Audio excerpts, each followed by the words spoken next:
So Born This Way is out. It's crazy. You got Edge of Glory blazing on the radio right now. What else can we expect from your album?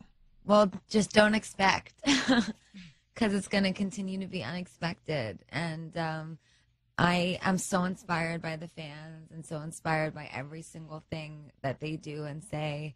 And, I really wanted to push the boundaries of pop music with this record, and I feel like I did. For myself as an artist and hopefully for radio. When I wrote The Fame, it was such a struggle to get my songs played because, they didn't really fit anywhere. They were either too dance or they weren't pop enough or they were too pop for the dance stations.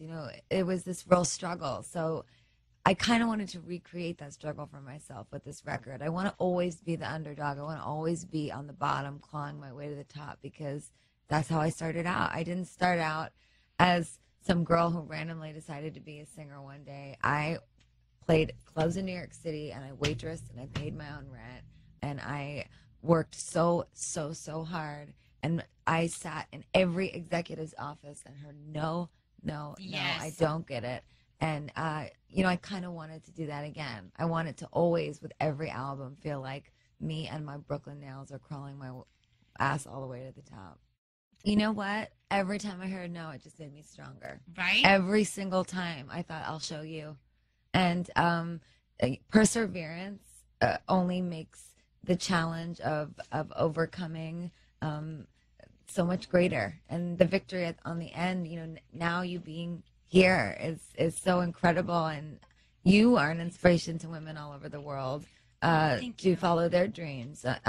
My dad and my mom, they believed in me, but they also, were concerned when I dropped out of school.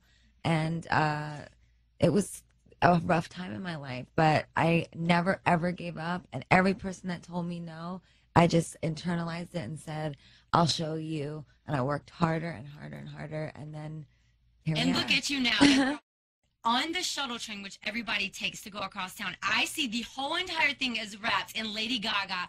And although I was excited about the album, of course, which every single song on the album is a smash, but the first thought in my heart was, oh my God, you go girl, this is your town. You own the world, but to have your face on where people that went to school. On the S train. Yes, look at me now, bitches. Oh, listen, that was my absolute favorite thing that happened that week. I mean, that subway train, I rode that train so many times to go downtown to theater school and to go downtown to jazz clubs and go hang out with my friends and to have the train wrapped with my album cover on it, to have the train from the city that I wrote this whole album about. I mean, the very first song, Marry the Night, is about me. I went to a couple Hollywood parties. I lived in LA for a couple months, and I just was like, this is so not for me. I'm so New York, and this is where I was born, in Manhattan, and I still live in Brooklyn now. And, I wrote Marry the Night about being like, you know what, I'm just not that kind of person, and I just always want to be a New York girl. So I'm going to marry the night. I'm going to marry New York. How do you deal with people that don't understand you stepping out and being a voice for the people who need it? I think that anyone that promotes the idea that God would ever hurt people is one of the scariest and most psychotic things that I could think of.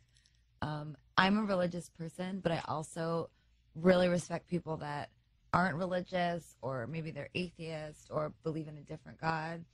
Everyone is born different, but any group that singles out any kind of person, any color of person, any sexual orientation, any belief, and says that in the name of God, that person belongs in hell, that is the sign of evil. That to me. I love you. To me, if there is a devil, right? And if there is a devil, him and God probably know each other. They probably go way back, right?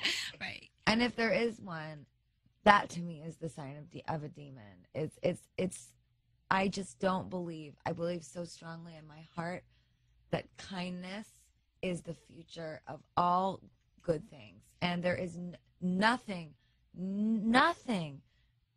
religious or beautiful about hatred.